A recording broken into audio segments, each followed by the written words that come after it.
ground shake.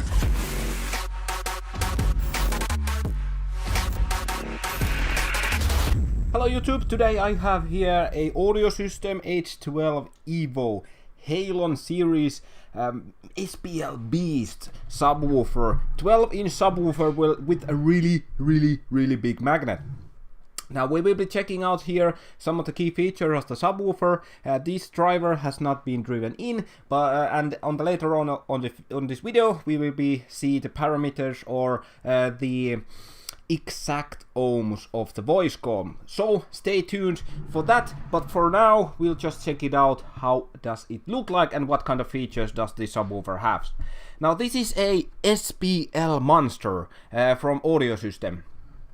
Which kind of stands out a little bit because it is a relatively small subwoofer but a really big magnet. Now if you want a really SPL monster, usually they have neodymium magnet or something really nice magnet designs, and they are really high FS. Now this is some sort of musical subwoofer also, not for pure SPL, and we'll find out why soon. First of all, it has a nice carbon fiber dust cap with a painted logo on it. Audio System EVO H series. Now the glue that the voice coil, well, what this is, dust cap has been glued in, is a little bit flexible and transparent. You cannot really see the glue stains here because this has this really nice different kind of material, or maybe it has resin inside it, this cone here. Actually it says in these at HifiUutisia it says it's HPPC cone. I'm not really sure what it stands for, but underneath it is just standard paper cone, PC paper cone, HC something. But it is really nice design here, a little bit glossy, so maybe it has resin in it or something to make it more rigid. Now up in here we have two stitching, and the spider is underneath, but this is a surround up in here is actually quite big. It is around 29 to 28 maybe. If I squeeze it a little bit, it's 28 millimeters, so a little bit over an inch, and the height is around 25 millimeters, so that's around inch. So it is quite big of a surround in this kind of small subwoofer. Now over here we can see that everything is lined up really nicely. We can actually see down here, maybe not showing in the GoPro, but up. Seeing here that the glue that is meant to be held the cone and the top surround here is quite flexible and transparent. Really normal, good glue to use on the surround itself. Up in here, glue needs to be a little bit soft and a little bit with elasticity, but really hard, keeping really hard it connected.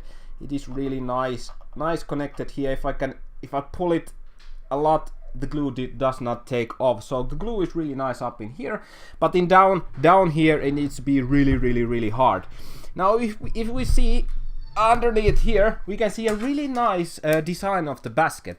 The basket is actually the top layer here is actually really a bit wider than the spiders down in here, so this maybe you can use around 10 inches wide, maybe a little bit more, about 11 inches. If the subwoofer is 12 inches, then the first landing here is just around 1 to 2 centimeters smaller, so this basket can handle really wide spiders. Keep that in mind.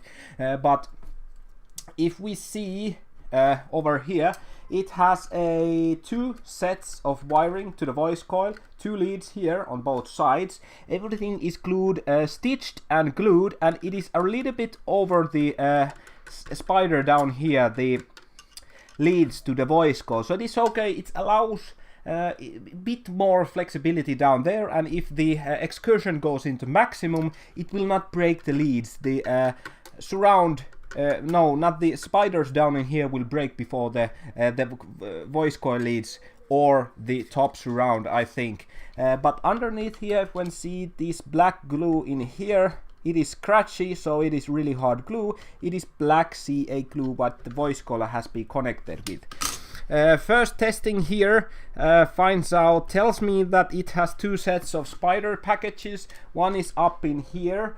If I turn it a little bit around, one is up in here underneath this layer, and the second one is at around here. So they are quite much apart from each other, actually around like 25, about inch between the layers. I did not felt that it did not have a third layer down in here. Now I'm not really sure because I don't have anything to check it out, but hopefully it has only two sets, and I think this feels quite stiff up in here, so maybe it has a few layers up in here and few layers down in here.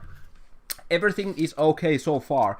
Now the spider is a little bit soft and a little bit of this canvas type of material. Really nice design actually. I really like these kind of spiders. They give a lot of soft bass when you're listening only to music. But with the high big ferrite coil, ferrite magnet here, it will be also good in SPL. Now the push terminals here are a little bit small. They are around, let's see, up. They are about 5 millimeters in diameter, so you can fit like a 6 millimeter square millimeter wiring, or maybe 8 or 10, but 6 should be enough for this subwoofer. Now this beast can handle up to 12.5 thousand watts, so that's a lot of watts, but only in around 60 hertz range. So it is meant for SPL for 60 hertz, and if you play music, it will handle 2 times 1600 watts or 2 times 1100 watts. So this is quite beast of a subwoofer. Underneath here, oh my god, this is heavy. Underneath here, if you can see from the GoPro, hopefully it holds up nicely, we have a nice 3-inch flat aluminium voice coil with a black thermocoating on it.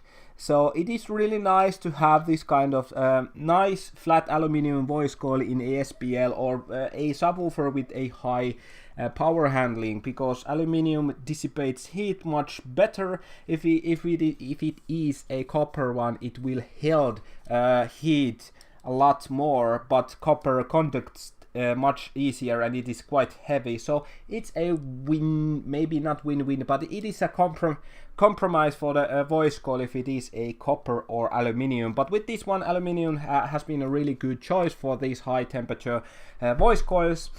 And more that we can see here, that these are PH3 screws down here with a little spacer. They are also glued in, so you have a nice connection to the top plate here. And the magnet, if you can see, the magnet is really thick.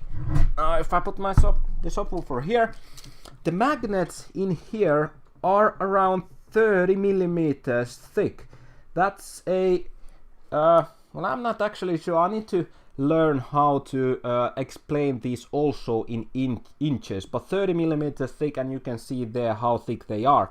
So 30 millimeter thick ferrite rings here. Actually, I have not seen a 30 millimeter thick ferrite rings before, so this is brand new for me, and I'm quite excited to see a subwoofer, 12-inch subwoofer with a so huge magnet on it. Now behind here, if I turn this a little bit around and move the GoPro like so, you can see that it has a nice cooling vent in the center and all around of the voice coil.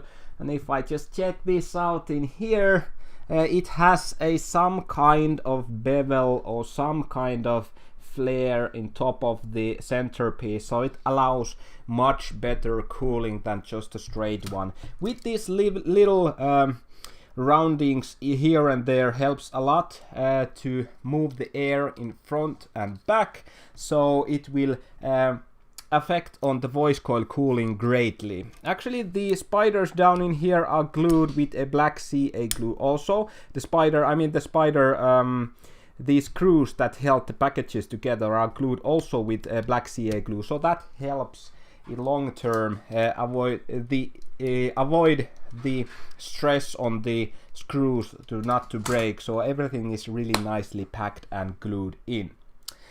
Also, that's about it of the subwoofer. The frame is quite nice. Actually, I have never seen some kind similar type of frame. It is quite new to me, and I'm really happy about it because it has this nice big wide landing over here to get a nice big excursion on your subwoofer if you plan to make with a wider spiders down in here, and with a little bit bigger surround up in here. Only thing that it will kind of need a bit longer voice coil and shorter this cone here to have bigger, wider spiders down in here. It will also be really tight. This area is pretty tight if you have these leads up like so, to avoid contacting the cone with high excursion. Now this subwoofer has a 26mm X-Max. That means that the voice coil can travel, it's around 13mm before it goes away from the most effective area of the top plate. It does not mean that it has a 26mm of maximum excursion. The maximum excursion is limited by the spider and the surround up in here, also a little bit about the leads. But the maximum excursion should be in this kind of subwoofer around maybe 60 to 70mm. I feel confident about to say that this subwoofer can make a 60mm throw before it starts to make mechanical noises. Everything looks so far really great. Now something about the enclosure. Let's just check out first the parameters. Now this driver has not been driven in, so these will be quite high. And let's see, 45 Hertz FS, so this is not driven in. QES, QTS 1.0, 1.3, they are really high because it's really really stiff subwoofer now. 5.6 QMS and 2.11 ohms. So this is a little bit over 2 ohms. The voice call, just to keep in mind, if you put this in parallel mode, it will only give you around 1.1, 1.2 ohms, not a solid 1.0 ohms. So back to these parameters here and specs. This has a efficiency of 87 decibels per wattage. It is quite low actually. Some of the subwoofers has around 90 decibels, but this has so stiff suspensions because you can use it also in SPL. This is really good choice of a subwoofer to a person who likes to play SPL, really high SPL readings, and also play musical a lot. So this has potential of being really loud, and also really soft suspension gives the really nice low and soft bass. Big motor like this usually wants to have a really small enclosure. Actually the factory recommends that it has only 60 liters in ported with a 190mm Aero port or port with a 200mm long port, 90mm. So it's around 4-inch port, 200mm long. So that's around, you can, if you make it, you have around let's say 37-38 hertz of tuning. I would recommend around 80 liters and a 6-inch port with a tuning of 32 up to 35 hertz to make it really nice in music also. But with the SPL I would go directly up, like, well, 80 liters a bit okay. 100 liters should be a bit too much for this kind of size of magnet here, so go around 80 liters and tune it up near your car resonant frequency. So it's around 44 hertz for estate, but in sedan you want to have it a bit higher, like 50 hertz, or in micro cars you want to have it around 60 hertz. Now can you please stop knocking? I will come soon. My kids are actually on the next room there, so I will be ending this video soon and go help them. Yeah, they banged the door. So, sorry about that.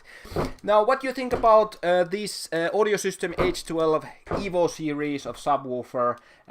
Leave a comment. in the comment section. Let's talk about more there. Thanks for watching. If you want a bass head cap like that or some more shirts of Core Audio, please check out link at our description, www.peränurkka.shop, to buy a Imperial bass head clothing. That's about it. We see you on the next video. Bye bye.